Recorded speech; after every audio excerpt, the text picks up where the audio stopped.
Bom dia, queridos amigos. É uma alegria muito grande participarmos de mais uma edição deste programa Jesus, Sol nas Almas, da Associação Assistencial Espírita Messe de Amor, de Ponta Grossa. Queremos agradecer o convite que foi feito pelo seu presidente, Sérgio Batista, pelo Márcio e Maurício Campos, que são os responsáveis por essa parte doutrinária, e dizer da nossa alegria de estarmos aqui refletindo com vocês sobre mais uma lição do Espírito Amélia Rodrigues, que tem obras maravilhosas psicografadas pelo médium Divaldo Pereira Franco. E hoje nós vamos falar sobre uma das lições deste livro, Até o Fim dos Tempos. Mas antes, vamos fazer a nossa prece de abertura. Rogando a Deus, nosso Pai, a Jesus, nosso irmão e mestre, e aos mentores espirituais, nossos protetores e protetores da casa Messe de Amor, as bênçãos do alto, para que a mensagem possa ser de conforto, de esperança, possa ser uma mensagem de alegria e de muito esclarecimento para todos nós. Que Jesus nos abençoe e nos acompanhe hoje e sempre. Queridos amigos, a mensagem que nós queremos trazer hoje para vocês é a importância de ser pequeno. É um dos capítulos deste livro e fala a respeito de Jesus e dos discípulos. Amélia Rodrigues, no seu estilo inconfundível de poetisa que foi quando encarnada, ela que nasceu na Bahia, foi professora, foi pedagoga, ela do mundo espiritual verte páginas lindíssimas, todas elas aureoladas assim de uma beleza inconfundível, que nos fazem transportarmos-nos para aquele local que ela narra. E ela começa dizendo que Jesus morou durante muito tempo na sua vida adulta em Cafarnaum, que era uma cidade litorânea, às margens do Mar da Galileia, repleta de turistas, e era uma cidade, então, de muito movimento. E ali Jesus e os seus discípulos pregaram a Boa Nova. Mas era um local difícil também. Tinha uma sinagoga, que era o orgulho lá do povo galileu, e a época vigia, então, a lei mosaica. E as pessoas cumpriam os preceitos exteriores. Tinha que cumprir 613 mandamentos diários. Vejam só. Mas eram todos exteriores, não era nada para o interior da pessoa. Então, havia muita disputa de poder, sobretudo entre os sacerdotes, os fariseus, e ao mesmo tempo eles urdiam tramas contra Roma, porque eles eram dominados por Roma. E no meio disso tudo, as pessoas mais pobres, mais vulneráveis, viviam como podiam, enquanto os grandes, os poderosos se entredevoravam. É o que Amélia Rodrigues diz. E foi nesse ambiente que Jesus chegou. E ele chegou de uma maneira muito simples, e com os seus discípulos, lançando uma nova ordem que transformaria a humanidade, mas que naquele momento não era compreendida, não era aceita. Aqueles homens que Jesus recrutou eram homens muito simples, a maioria deles pescadores. Embora fossem espíritos nobres, eles estavam emboscados no corpo, como diz Amélia Rodrigues, e esse corpo lhes amortecia a elevação. Mais tarde, como se viu, eles foram grandes na disseminação da Boa Nova. Mas era um material de que Jesus dispunha. E mesmo assim, eles brigavam muito. Embora fosse um colégio apostólico, eles discutiam muito entre eles. E, certa feita, eles vinham discutindo pelo caminho quando Jesus os encontrou e Jesus perguntou: que vinhais discutindo pelo caminho? E eles, pegos de surpresa, responderam a Jesus: nós vínhamos discutindo sobre quem de nós é o maior, quem de nós é o mais importante, quem de nós é o mais amado. E aí Jesus parou, pensou, e eles continuaram dizendo: todos nós reconhecemos que João é distinguido pelo vosso amor, que Pedro é distinguido pela vossa confiança, que Judas é o encarregado da tesouraria, guarda as nossas moedas. Mas e nós? E os demais? Qual é o papel que nós desempenhamos? O que nós somos? Quem de nós é o maior? Então, como crianças, eles estavam preocupados em saber quem era o mais importante perante Jesus. Eles queriam, sem dúvida, disputar essa primazia, esse posto. E Jesus, com muita paciência, como sempre aconteceu, Jesus lhes respondeu, lembrando do grão de mostarda, que ele é muito pequeno, insignificante, mas que ele reverdece o solo, como diz Amélia Rodrigues, da mesma forma que o trigo vigoroso também o faz. Então, embora o trigo vigoroso seja muito maior, ele embeleza de uma forma e a semente de grão de mostarda de outra. Jesus ainda faz referência à bolota de carvalho. É uma pequena sementinha. Mas quem diz que depois disso ela dá aso a uma árvore gigantesca que muitas vezes vive mais de 1000 anos? E Jesus fala do pólen, que a gente não enxerga, mas é ele que se encarrega de transmitir beleza e de perpetuar a espécie, né, em outras plantas. Esse pólen minúsculo, que é conduzido nas patinhas dos insetos e que, sem dúvida, é o encarregado de florescer toda a humanidade. Então, Jesus continua dizendo que todos são importantes na paisagem terrena e que é preciso que se anule para que o conjunto resplandeça. E ele fala do grão de areia, que o grão de areia é minúsculo, mas ele se anula para construir a praia imensa, que recebe, por sua vez, o carinho das ondas que se arrebentam ali no seu leito reluzente. Volta Jesus a falar na linguagem de Amélia Rodrigues: tudo é importante diante de meu Pai, não pela grandeza, mas pelo significado de que cada coisa se reveste para a utilidade da vida.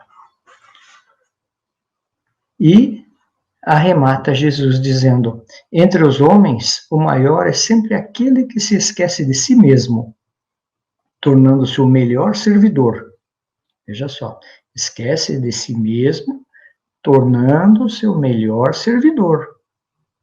Aquele que está sempre pronto para ajudar, aquele que está sempre pronto para servir, para cooperar, e que não tem outra preocupação que não seja a de beneficiar. Aquele que se apaga para que o outro brilhe, torna-se-lhe um combustível importante para que a luminosidade não desapareça.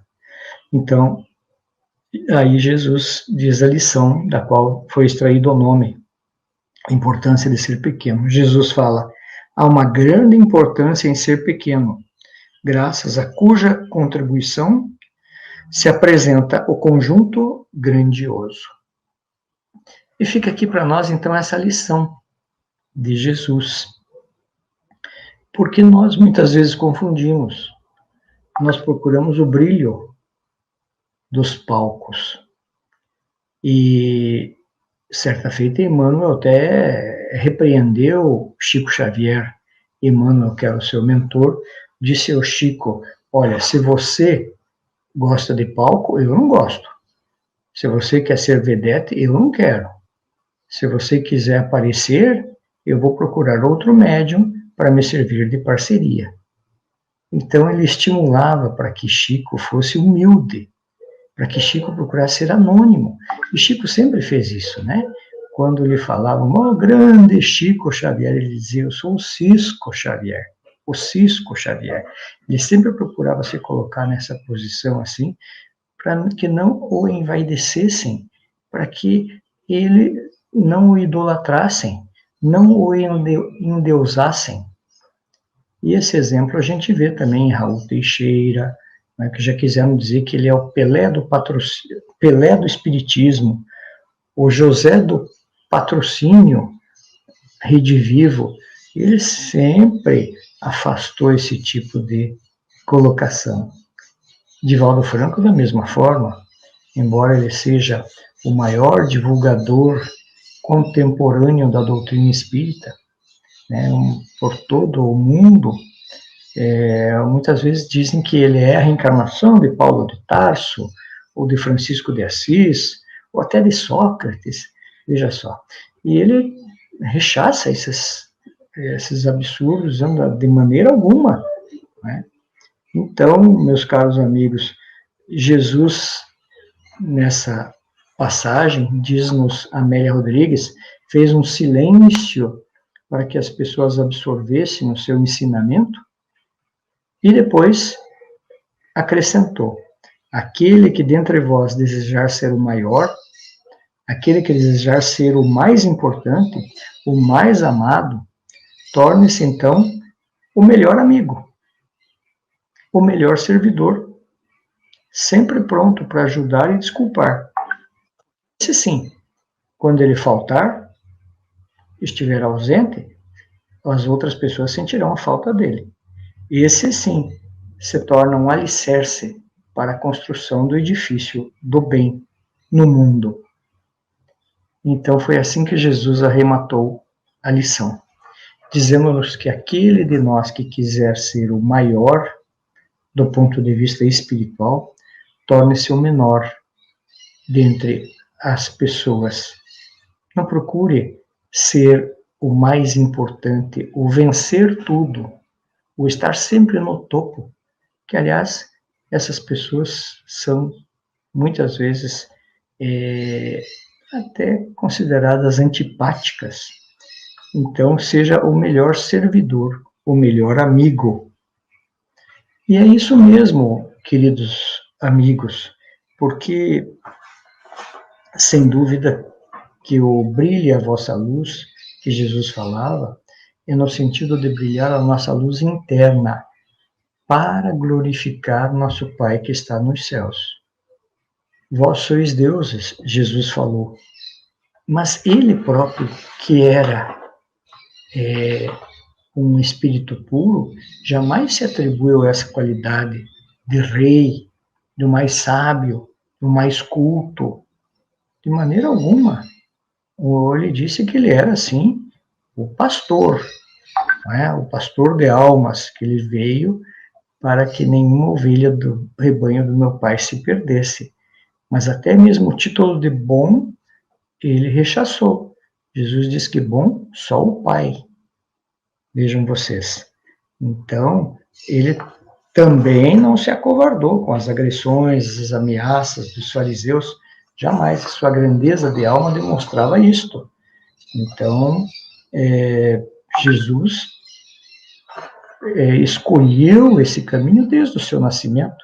Poderia ter nascido no mais suntuoso dos palácios e preferiu nascer numa estrebaria, para nos dar o exemplo da humildade desde o nascimento. E terminou a sua passagem aqui na Terra numa cruz, entre dois ladrões, exatamente para nos ensinar como enfrentar a dor, porque todos nós aqui na Terra sofremos. E Jesus não tinha sequer um travesseiro sobre o qual repousar a cabeça. Por isso que, e foi o personagem mais importante da história, mais importante da história. É por isso que o padre Vieira diz que a virtude desconhece a si mesma. Ou seja, o virtuoso nunca diz que é virtuoso, porque ele nem sabe que ele é. Né? Ou se sabe, ele se cala. Achei muito importante o que eu li nesta revista Vida Simples. É uma revista que eu e minha esposa gostamos muito, assinamos desde que ela começou, acho que já tem uns 15 anos. Nessa última edição tem uma página, a vida não é uma competição, que nos força realmente a refletir, porque parece que nós estamos sempre competindo, desde o momento que a gente acorda até o momento que a gente vai dormir. E mesmo nos momentos de relaxamento, de descanso, a gente está competindo. Então a gente encara a vida como uma competição. E isso acontece, infelizmente, desde a infância, quando as crianças disputam, não é, a atenção do pai e da mãe para dizer que são importantes, porque é na carência de afeto, né? Então, elas querem se destacar para serem amadas pelos pais, pelos irmãos, e depois, na vida, pelos amigos, pelos chefes, por todas as pessoas.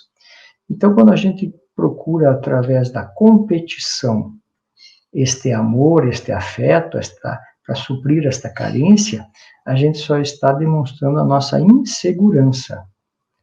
E quando a gente tem que ser sempre o primeiro em qualquer coisa que seja, para nos sentir bem conosco mesmo, para elevar o nosso amor próprio, a gente vai se sentir muito mal quando a gente não ganhar, porque estará na dependência dessa vitória. E a nossa autoestima não pode ficar sujeita a essas flutuações.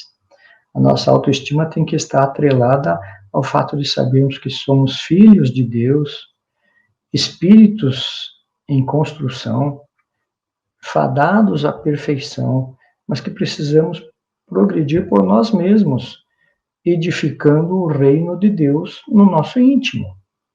Então não precisamos competir com as pessoas, não precisamos estar sempre atrás desse lado que exalta o nosso ego, mas que nos afasta, de uma certa forma, do nosso eu verdadeiro, do nosso self, do nosso Deus interno.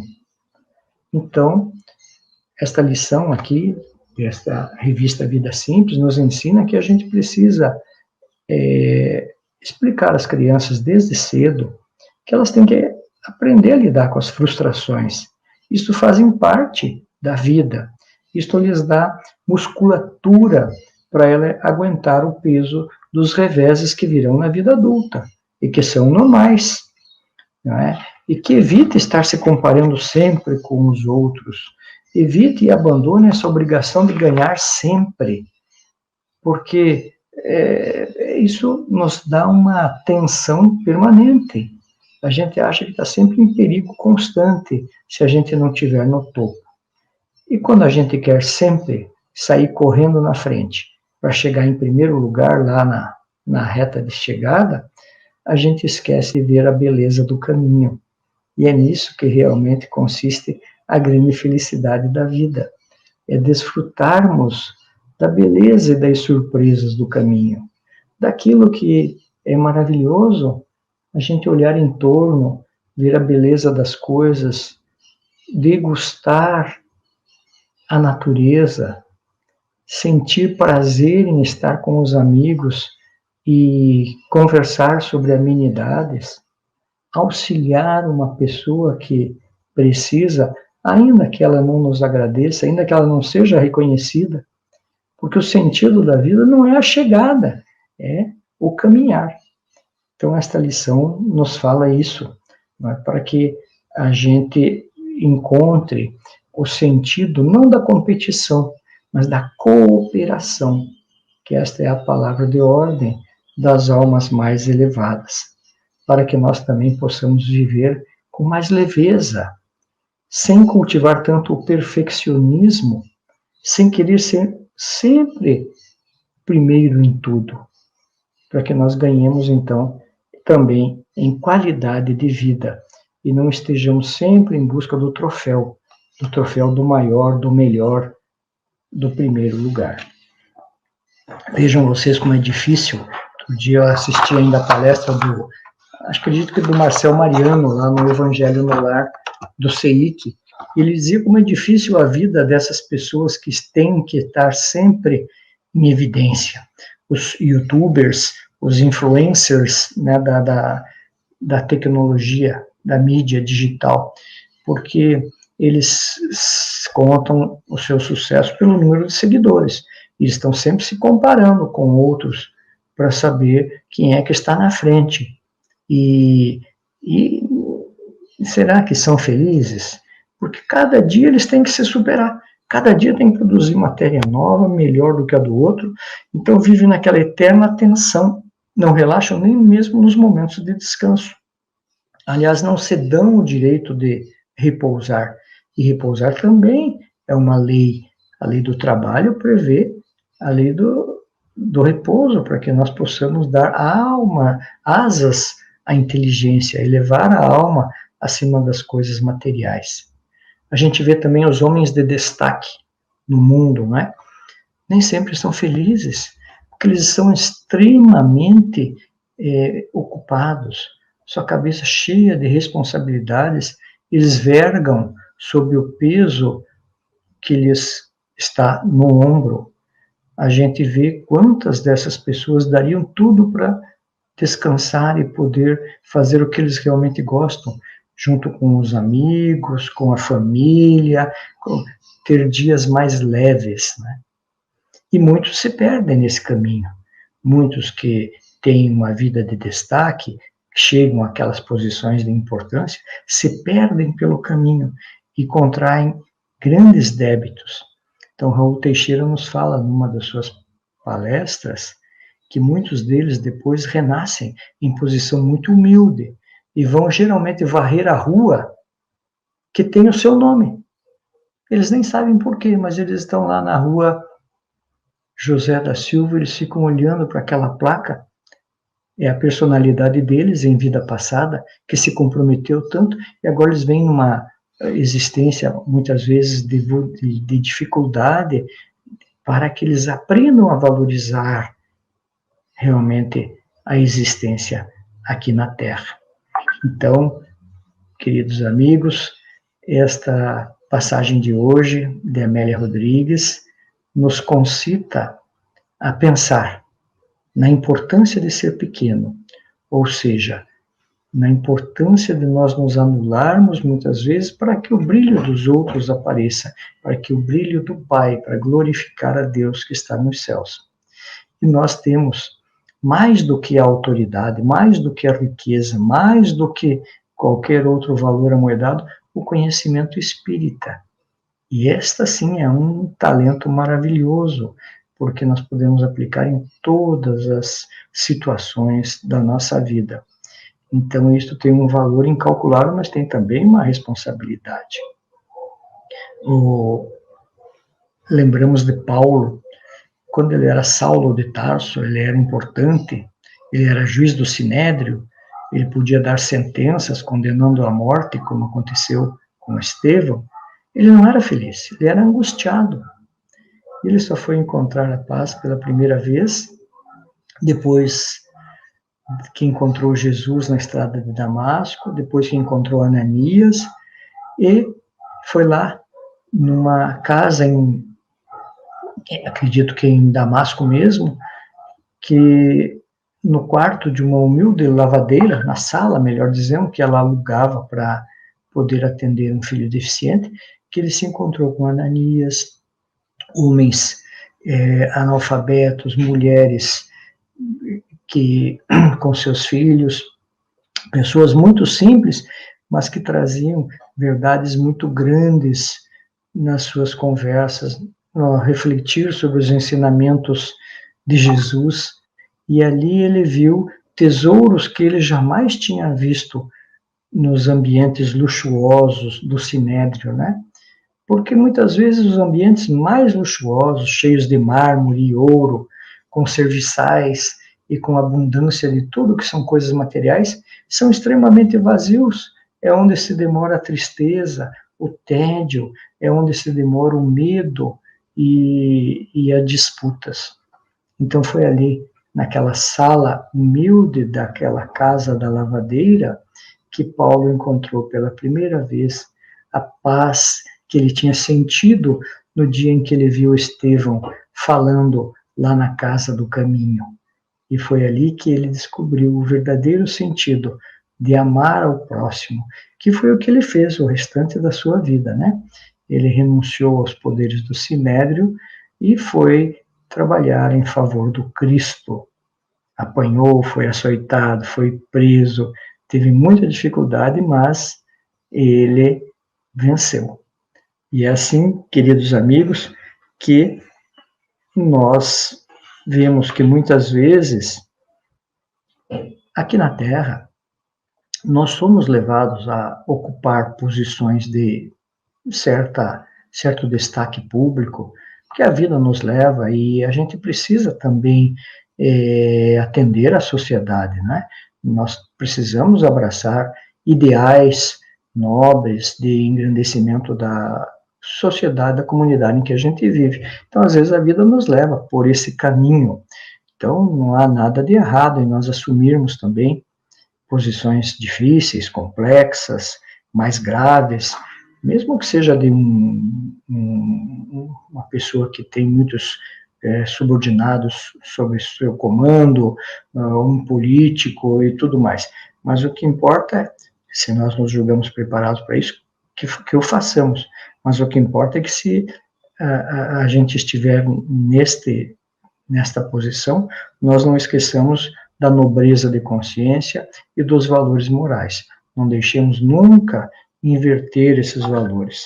E lembremos sempre da humildade, porque a humildade é talvez a primeira das virtudes, sem a qual todas as demais são muito frágeis, não são consistentes. É por isso que no Evangelho segundo o Espiritismo, se eu não estou enganado, é o Espírito Fenelon, que diz que mais vale pouca virtude com modéstia, com humildade, do que muita virtude com orgulho, porque significa que essas muitas virtudes não são consistentes. Eu quero dizer ainda por fim que nós devemos deixar de ver a vida como uma competição, deixar de querer agradar todas as pessoas. Muitas vezes nós nos chateamos porque determinada pessoa não simpatiza com a gente, não gosta da gente, não nos cumprimenta e tudo mais. Mas temos que dar o direito das pessoas de simpatizarem com aqueles com quem elas se afinizem, se sintonizem, e nem sempre nós seremos simpáticos a todos eles. Jesus teve vários inimigos, né, que o espreitavam, querendo derrubá-lo. Claro, não estamos aqui fazendo comparação com Jesus, mas significa que quando a gente quer agradar todo mundo, isso é uma armadilha do ego. Nós temos que dar também o direito das pessoas de, muitas vezes não aprovarem o nosso comportamento, especialmente quando a gente adota as condutas que a doutrina nos fala, e a gente vai deixando de ter certos comportamentos, muitas vezes a gente acaba se afastando daquelas pessoas com as quais antes a gente tinha muita afinidade, né? Porque a gente já vê muitas coisas que hoje não tem mais sentido para nós. Então isso acaba muitas vezes dando a impressão de que a gente está tendo menos amigos. Não é isso, né? Nós temos com toda certeza a aprovação da nossa consciência, aprovação dos amigos espirituais, e essa escalada que a gente faz de reforma íntima, realmente ela exige que nós modifiquemos muitas das nossas atitudes. Eu já estou encerrando, mas gostaria de lembrar aqui uma frase de Joana de Ângeles, no livro Rumos Libertadores: mede-se o cristão da cabeça para cima, de acordo com as conquistas morais, os seus ideais em pauta. Então, queridos amigos, é mais uma lição que Amélia Rodrigues nos traz, neste livro Até o Fim dos Tempos, da importância de ser pequeno, para que nós nos tranquilizemos em relação ao fato de não precisar ser sempre aquele que está no topo, aquele que está em primeiro lugar, mas sim aquele que mais serve, o que mais auxilia, o que mais protege e o que mais perdoa. Que nós possamos utilizar isso em nossa vida para que sejamos realmente merecedores de nos dizermos discípulos do Mestre Jesus, aquele que se fez o maior servidor de todos.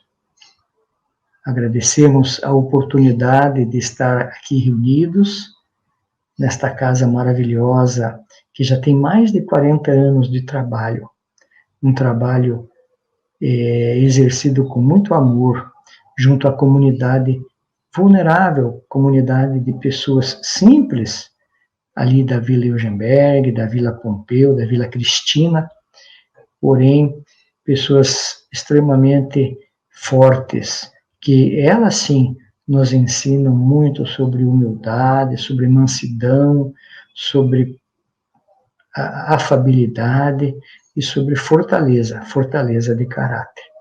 Então, para nós tem sido uma experiência notável a Messe de Amor, uma escola de almas, escola bendita, sob o amparo da espiritualidade superior, sob o amparo de espíritos que, lá do alto, como Noêmia de Quadros, velam por todas as atividades da casa.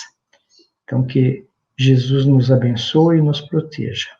E para encerrar, convido a todos para que nós, agradecidos por mais esta oportunidade de refletirmos em torno dos ensinamentos do Mestre, possamos dizer: muito obrigado, Senhor, por já conhecermos uma parcela da verdade que a doutrina espírita descortina para cada um de nós. Sabemos que a nossa responsabilidade tem também o tamanho do conhecimento, que aquele a quem mais foi dado, mais será pedido. De que nós todos, que já conhecemos um pouco destes valores imperecíveis do espírito, devemos a cada dia divulgar a boa nova, divulgar a doutrina, não apenas através das palavras, mas sobretudo através dos nossos atos, das nossas atitudes de fraternidade e amor ao próximo, em todos os lugares, a começar pela nossa casa, pelos mais próximos, por aqueles a quem a divindade nos colocou como os nossos familiares, e depois estendendo para a comunidade próxima e para todas as pessoas. Abençoa, Senhor, a Casa Messe de Amor, os seus dirigentes, seus trabalhadores, seus frequentadores, e abençoa toda a humanidade que passa por esta grande provação da pandemia do coronavírus. Abençoa-nos a todos para que possamos extrair os melhores ensinamentos deste momento que passa e para que bem possamos aproveitar esta reencarnação bendita, oportunidade que é muito ambicionada por todos os espíritos que estão na erraticidade e que nós conseguimos. Então, que possamos bem aproveitá-la, para que quando chegar o dia de prestação de contas, nós possamos dizer do bom aproveitamento das nossas horas aqui. Abençoa-nos a todos e fica conosco, amigo Jesus, agora e sempre. Que assim seja. Muito obrigado, então, a todos vocês, queridos amigos.